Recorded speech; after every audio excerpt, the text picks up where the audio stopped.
Segundo Samuel, capítulo 6, sei quem está do teu lado, que está sem Bíblia, compartilha com ele, compartilha com ela. Deixa ela pegar uma carona aí na Bíblia do teu lado. Segundo Samuel, capítulo 6, a partir do versículo 9. Amém? Glória a Deus. Segundo Samuel, capítulo 6, a partir do versículo 9, diz assim: Naquele dia, Davi teve medo do Senhor e se perguntou: como vou conseguir levar a arca do Senhor? Por isso ele desistiu de levar a arca do Senhor para a cidade de Davi.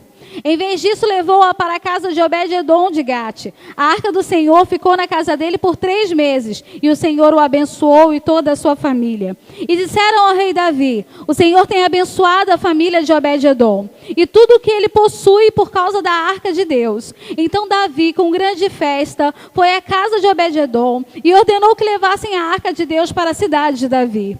Quando os que carregavam a arca davam 6 passos, eles sacrificavam um boi e um novilho gordo. Davi, vestindo o colete sacerdotal de linho, foi dançando com todas as suas forças perante o Senhor. Enquanto ele e todos os israelitas levavam a arca do Senhor ao som de gritos de alegria e de trombetas. Aconteceu que, entrando a arca do Senhor na cidade de Davi, Mical, filha de Saul, observava de uma janela. E ao ver o rei Davi dançando e celebrando perante o Senhor, ela o desprezou em seu coração. Eles trouxeram a arca do Senhor e a colocaram na tenda que Davi lhe havia preparado. E Davi ofereceu holocaustos e sacrifícios de comunhão perante o Senhor.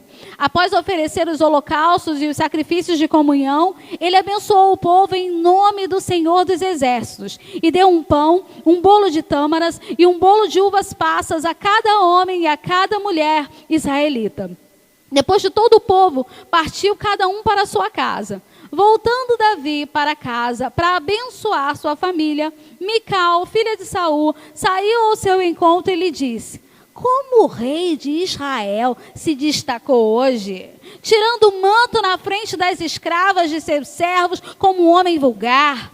Mas Davi disse a Mical: foi perante o Senhor que eu dancei, perante aquele que me escolheu em lugar de seu pai ou de qualquer outro da família dele, quando me designou soberano sobre o povo do Senhor, sobre Israel. Perante o Senhor celebrarei e me rebaixarei ainda mais e me humilharei aos meus próprios olhos, mas serei honrado por essas escravas que você mencionou. E até o dia de sua morte, Mical, filha de Saul, jamais teve filhos.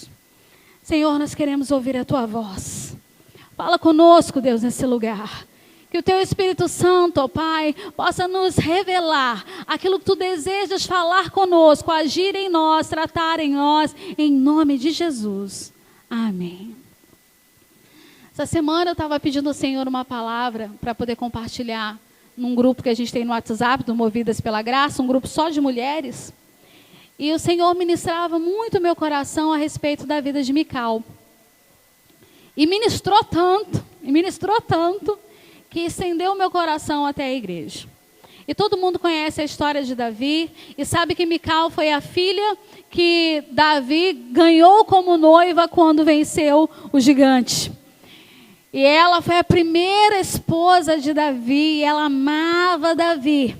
Mas durante um tempo, mediante coisas que foram acontecendo, ela permitiu que o seu coração se amargurasse. E já não olhava mais Davi com os mesmos olhos. E perdeu uma grande oportunidade, que era estar ao lado de Davi, enquanto ele festejava por ter trazido de volta a arca do Senhor, que simboliza a presença dele. E o Senhor falava ao meu coração. O título dessa mensagem é Saia da Janela. Eu falava que o lugar de Mical era junto lá com seu marido, festejando e celebrando, porque mais uma vez Deus honrou o seu marido. Mas a Bíblia diz que Mical estava só olhando da janela. E aí eu quero dizer para você que existem algumas coisas que acontecem com as pessoas que ficam olhando da janela. A primeira coisa que acontece com a pessoa que fica olhando da janela é a pessoa que perde a oportunidade de desfrutar da presença do Senhor. Quantas vezes nós perdemos essa oportunidade? Quantas vezes o Senhor tem se derramado, até mesmo nesse lugar? O Senhor tem se derramado e você vê irmãos sendo cheios, e você vê irmãos recebendo, e você vê gente falando em línguas, e você vê gente sendo curada, e você vê gente sendo tocada, e aí você dá aquela olhadinha de Mical, de longe. E ao invés de participar daquele momento, muitas vezes você o despreza no seu coração. Para que tudo isso? Para que grita tanto? Para que pula tanto? Para que fala em línguas? Para que ora tanto? Por que dizima? No momento em que Deus manifesta a presença dEle, deseja se doar a você, se derramar sobre você, muitas vezes a gente está na janela, que nem Mical, vendo muita gente receber e a gente daqui só duvidando. Só observando, deixando de desfrutar daquele mesmo momento. As servas de Israel estavam ali desfrutando da presença do Senhor.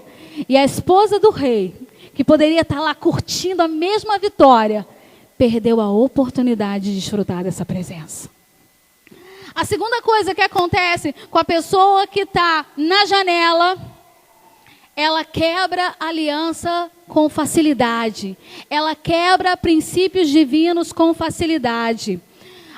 Você sabe que na palavra do Senhor, né, um livro antes conta a narração de Saul perseguindo Davi. E em um momento dessa história, quando a Mical soube que o pai estava armando para poder matar o marido dela, Davi, ela se posiciona e ela conta para Davi: olha, você precisa fugir, porque papai está querendo te pegar e você precisa fugir daqui. E ela ajuda Davi a fugir, mas ela não foge com Davi. E Mical aí quebra um dos primeiros princípios, o princípio da unidade com seu marido. E aí quando você quebra princípios, quando você quebra alianças, você perde a oportunidade de desfrutar das bênçãos do Senhor. Por exemplo, mulheres, existe uma parte muito difícil para nós. Uma coisa importante é que, como família, o casal, que são os cabeças da casa, precisam andar em unidade, em concordância. E às vezes, quando há um impasse nessa concordância, nós, mulheres, nossa difícil missão e tarefa é dar a ele a autoridade que Deus deu para ele de decidir. E eu confesso a você que isso é difícil demais. Eu louvo o Senhor que eu não tenho luta com o meu marido, mas que é difícil. Quantas vezes a gente quer fazer a nossa vontade? E muitas vezes, aquilo que você está defendendo é real, né? É certo, está dentro do princípio bíblico. Mas a Bíblia nos ensina que quando não há essa concordância, essa moral para discernir, para tomar a decisão, é do marido. Para que você não quebre um princípio bíblico, você precisa ceder. E aí talvez você diga assim: Gilson, mas o meu marido é um cabeção. Meu marido, eu não confio nele. Às vezes ele toma umas atitudes esquisitas. Às vezes toma umas decisões, até sem falar comigo. Isso vai ser um problema dele com Deus. As decisões que esse homem, o cabeça da casa, que a Bíblia fala, e a Bíblia dá a ele essa autoridade, se ele faz uma besteira, ele vai sofrer essas consequências da mão de Deus. A gente vive num tempo onde as mulheres são muito inteligentes, onde as mulheres são muito batalhadoras, as mulheres são guerreiras, as mulheres vão para trabalhar, as mulheres estudam, as mulheres cuidam dos filhos, as mulheres cuidam dos maridos, da casa. E às vezes quando você não vê uma posição do seu marido, a gente acaba tomando a frente dele também. E quando você toma a frente do seu marido, você quebra um princípio divino. E quando você quebra um princípio divino, você é impedido de receber as promessas que Deus tem para a tua vida. Sabia disso? Fica sabendo. Eu sei que é difícil pra gente. Se você é uma mulher, uma mulher, carioca fala mulher, né? Você é uma mulher, né, de Deus, ousada, cheia de força, de convicção, de dinamismo. Você quer ver a coisa acontecendo logo. Mas a gente precisa entender que Deus instituiu autoridades para nós. E se essas autoridades tomarem as decisões erradas, é com Deus que eles vão ter que se resolver. Assim também é na igreja. Como igreja, você tem uma autoridade espiritual que foi designada a você. A autoridade espiritual da igreja é o pastor. É a ele que a gente precisa submeter, que a gente precisa falar a mesma língua. Se ele não está sendo antibíblico, se ele não está falando alguma besteira que a Bíblia não salva, que a Bíblia não apoia, que a Bíblia não enfatiza, ele também vai prestar contas ao Senhor. Mas uma vez que ele está sendo bíblico, Deus colocou um sonho, uma razão, uma palavra, um direcionamento no coração dele, nós ovelhas, a nossa missão, a nossa postura é obedecer à autoridade. A Bíblia fala sobre isso. E aí você tem líder de célula. E aí você tem discipuladores. Essas pessoas Deus colocou na sua vida como autoridade espiritual. E se eles não estão sendo antibíblicos, se eles não estão falando deles mesmos, mas se eles usam a Bíblia como base para todo e qualquer direcionamento, quando você quebra essa autoridade, você perde a oportunidade de viver o melhor de Deus. Está na hora da gente começar a rever esses nossos comportamentos. Às vezes é no trabalho. E aí algumas pessoas falam assim, bom, quando é marido, casei com uma íngua. Você tem que pensar nisso antes de casar, porque depois que casou já era. Essa é a oportunidade que você tem. Se você casa com um homem que você não vê o agir de Deus sobre a vida dele, lembre-se que depois que você casar, é a ele que você vai dever obediência. É o que a Bíblia ensina.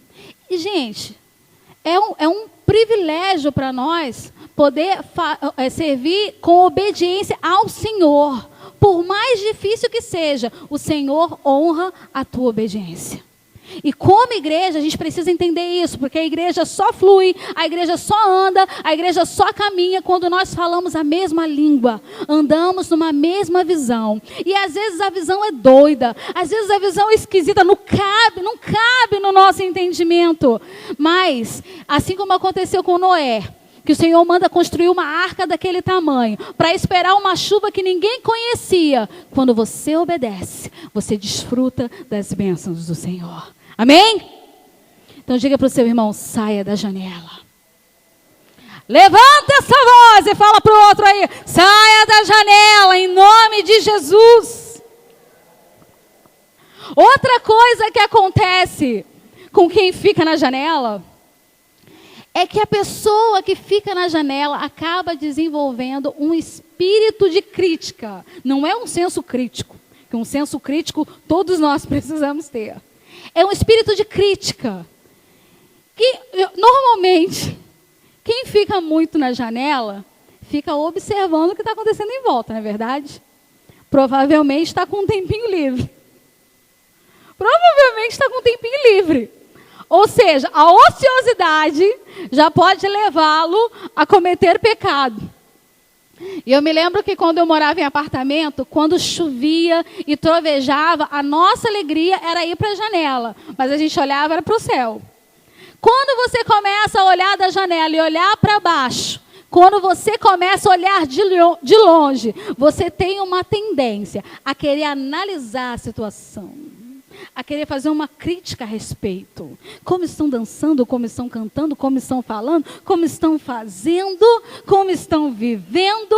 E aí você começa a observar coisas de uma forma superficial, porque você está de longe. Quem está da janela não consegue, não vai entender o mover que Deus está fazendo, porque você não está no meio do mover. Só consegue entender o que Deus está fazendo, só consegue desfrutar o que Deus está derramando, aquele que está no meio do mover. Quem olha de longe e começa a criticar, sempre vai fazer comentários infundados. Sempre vai ter atitudes preconceituosas, porque está olhando de longe e está fazendo aquilo que acha que é. E você perde o privilégio de desfrutar das bênçãos do Senhor. Diga para o seu irmão, saia da janela. Costumam dizer que quem fica na janela é fofoqueiro. Mas você é uma bênção. Então repita para ele aí, saia da janela em nome de Jesus. E aí o que acontece? Mical está lá na janela e ela começa a desenvolver julgamento. Mical está lá na janela e ela começa a olhar, ao invés daquela mulher, já que ela não foi com ele, ao invés dela ir ao encontro dele, dançar junto lá no meio das servas, se alegrar e celebrar com a vitória do marido, onde o povo todo estava celebrando, ela resolve olhar com aquele olhar de desaprovação. Mulheres, sejam sinceras com vocês mesmos. Você já exerceu um olhar de desaprovação? Já exerceu um olhar de desaprovação em casa, com o marido, no relacionamento? Às vezes, eles até são necessários, desde que você esteja no meio.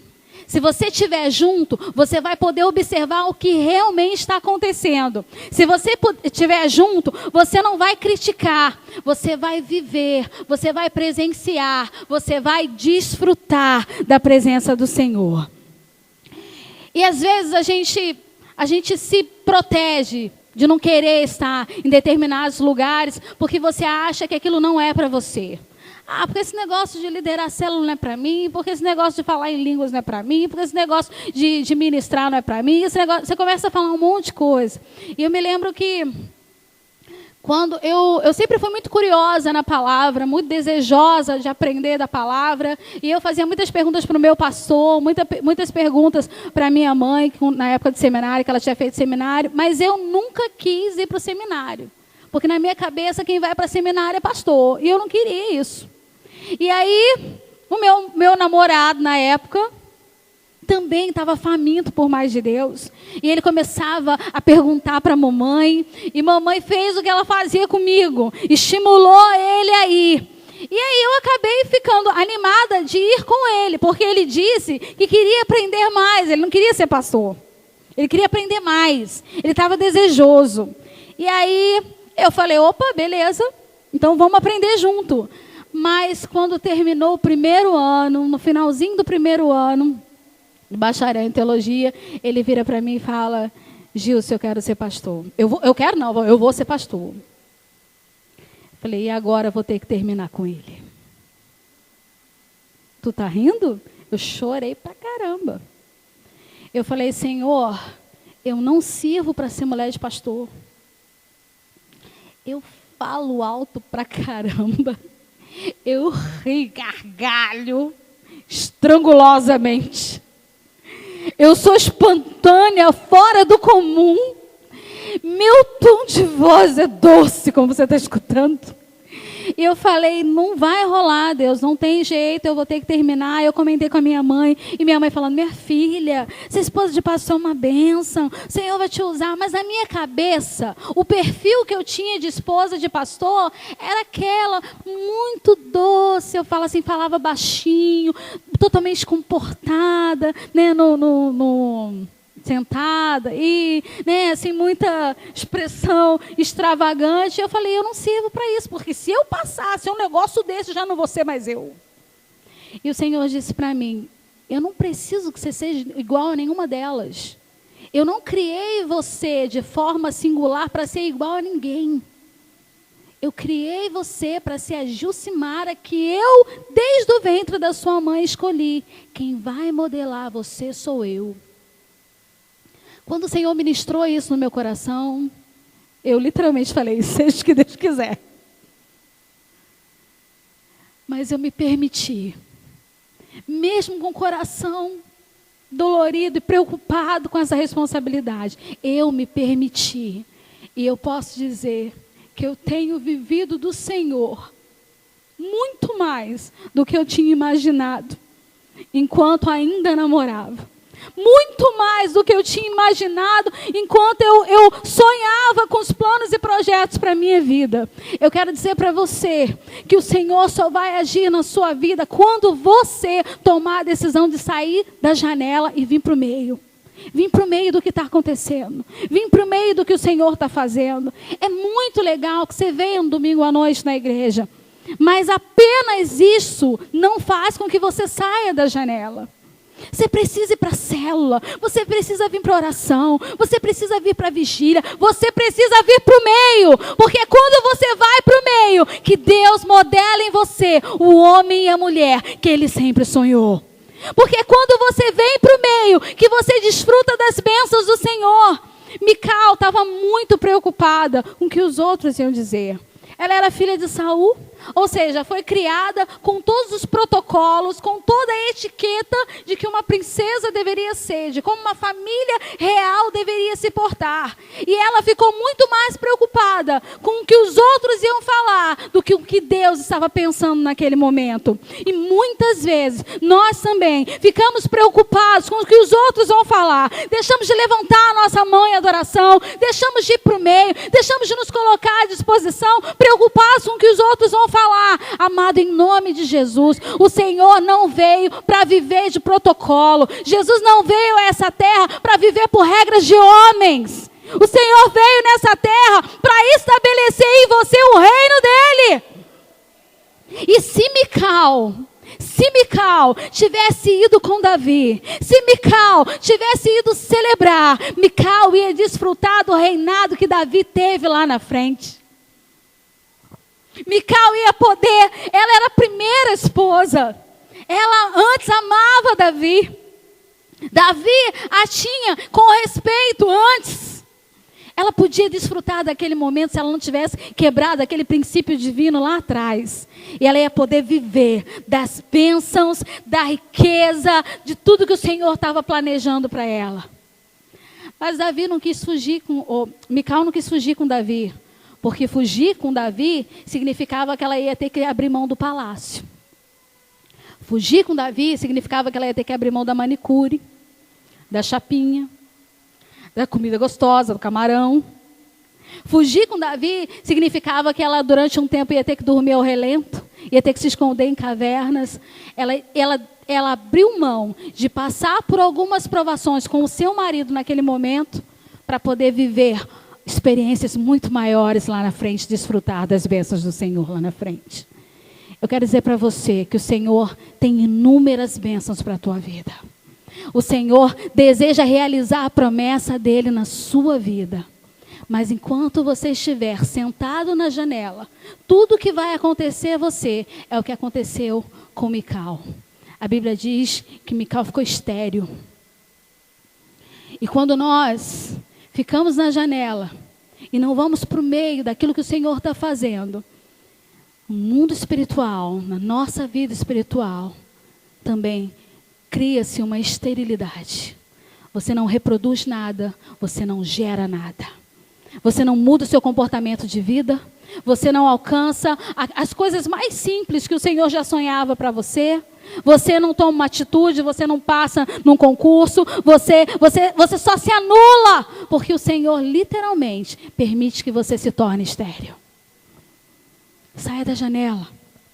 Aprenda a se alegrar com aqueles que estão recebendo da glória e da graça do Senhor. Quando você vai para o meio, quando você vai se alegrar, quando você vai participar daquele momento, daquilo que o Senhor está fazendo ali, você também vai gerar no mundo espiritual algo sobrenatural de Deus para a tua vida, para a tua casa, para a tua descendência. Até a 4ª geração, diz o Senhor. Até a 4ª geração, diz o Senhor. Diz para o seu irmão, sai da janela. Fala alto com ele aí. Sai, menino, da janela. Sai, menina, da janela. Deus quer fazer algo novo na tua vida. Para de viver do passado. Para de ficar preocupado com o que vão pensar, com o que vão falar. Você pode ter vivido experiências maravilhosas no passado, mas Deus tem sempre o novo para você. Deus tem sempre o melhor para o teu casamento. O meu casamento é uma delícia. Eu digo que cada dia que eu olho para esse homem, eu me apaixono mais. Aí eu olho para ele e falo assim, amor, você está tão parecido como quando a gente começou a namorar. Ele pesava 74 quilos. E está chegando lá. Aí ele fica todo bobo. E eu percebo que a cada dia que passa, o nosso amor vai... É um negócio impressionante. Nosso amor vai crescendo. Né, amor? Né? Vai crescendo. A gente vai ficando mais unido. A gente começa a pensar mais junto um do outro. Porque a gente tem se permitido, a gente tem clamado, a gente tem pedido, Senhor, nós queremos mais. Nós queremos ir para o meio mesmo. Não importa o que vão falar, não importa o que vão pensar. Nós não nos apegaremos à lei. Nós queremos apegar à tua graça. É aquilo que tu disser que está valendo para nós. E o Senhor quer renovar teu casamento. O Senhor quer renovar a tua vida profissional, a tua vida espiritual. O Senhor quer se manifestar em você. Mas para isso, você precisa vir para o meio. Diz para o teu irmão, vamos para o meio? Vamos para o meio da festa? Vamos festejar com aquilo que o Senhor deseja fazer?